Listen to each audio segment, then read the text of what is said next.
Hello and welcome to the Word, bringing you the good news of Jesus Christ every day from the order of preachers around the world. Today is Friday of the 15th week in Ordinary Time, and from the United States we hear from Father Don Gergen. Father Don is a chaplain at the Monastery of Mary the Queen in Girard, Illinois. His preaching today is entitled A Relaxed but Challenging Message. A reading from the Holy Gospel according to Matthew. Jesus was going through a field of grain on the Sabbath. His disciples were hungry and began to pick the heads of grain and eat them. When the Pharisees saw this, they said to him, "See, your disciples are doing what is unlawful to do on the Sabbath." He said to them, "Have you not read what David did when he and his companions were hungry, how he went into the house of God and ate the bread of offering, which neither he nor his companions, but only the priest could lawfully eat? Or have you not read in the law that on the Sabbath the priests serving in the temple violate the Sabbath and are innocent? I say to you, something greater than the temple is here. If you knew what this meant, I desire mercy, not sacrifice, you would not have condemned these innocent men. For the Son of Man is Lord of the Sabbath." The Gospel of the Lord. We have here in this text from the Gospel of Matthew a common theme, namely about how best to observe the Sabbath. The Pharisees, evidently, were quite strict in their interpretation.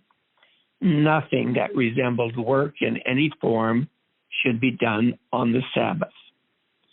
Jesus, however, on varied occasions, makes the point that the Sabbath was made for us, for human beings, and not we for the Sabbath. And that Jesus himself, as an authoritative interpreter of the Scriptures, was Lord of the Sabbath, or one really authoritatively qualified to interpret the Sabbath regulations. Basically, Jesus' understanding goes back to the original intent that the Sabbath was indeed a seventh-day rest, so that a rest, modeling in some ways, imaging God's rest after 6 days of creation, that rest was necessary, especially for animals that worked the field, but also for human beings, that the Sabbath indeed existed as a time of rest. And therefore, the Sabbath should never be something that holds human beings in some kind of restraint or bondage, such as if they were hungry and had only one way to find food to eat, that it would be illegitimate for them on the Sabbath to, in a sense, harvest or at least pick those heads of grain. So in that sense, we see Jesus as a teacher with respect to the law, the Torah, especially ritual practices by which one's love of God was often demonstrated. Jesus' approach was often one more relaxed, less strict observant, we might say. Not lax, not loose, but relaxed. More, let's approach this with common sense. Let us approach it as it was originally really understood. Let's approach it as God would understand it, as something that was meant for human beings, not something to oppress us. But at the same time that Jesus, in one way, relaxes from the Pharisee point of view, Jesus relaxes the law of the Sabbath.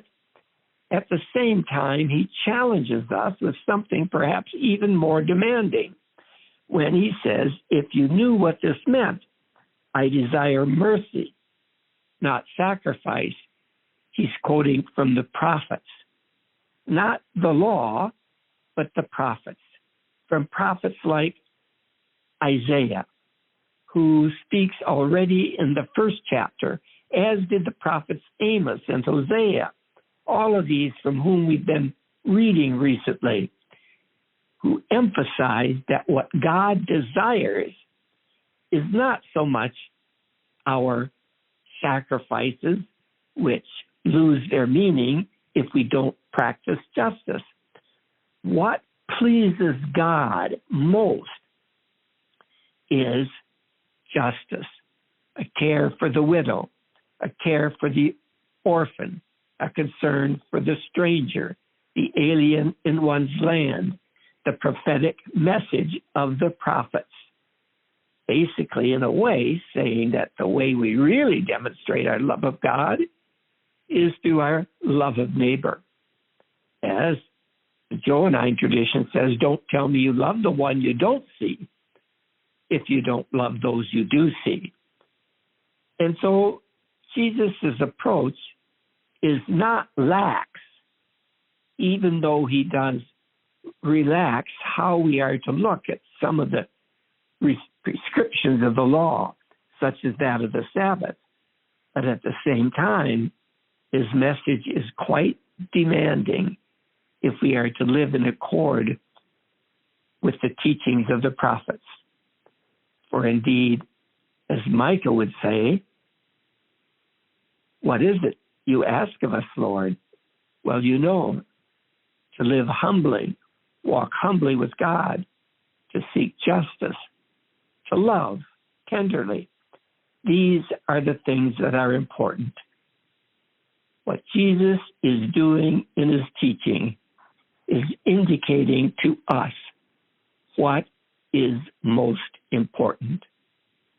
And if we take that seriously, we can relax with respect to some things, but find ourselves challenged with respect to others.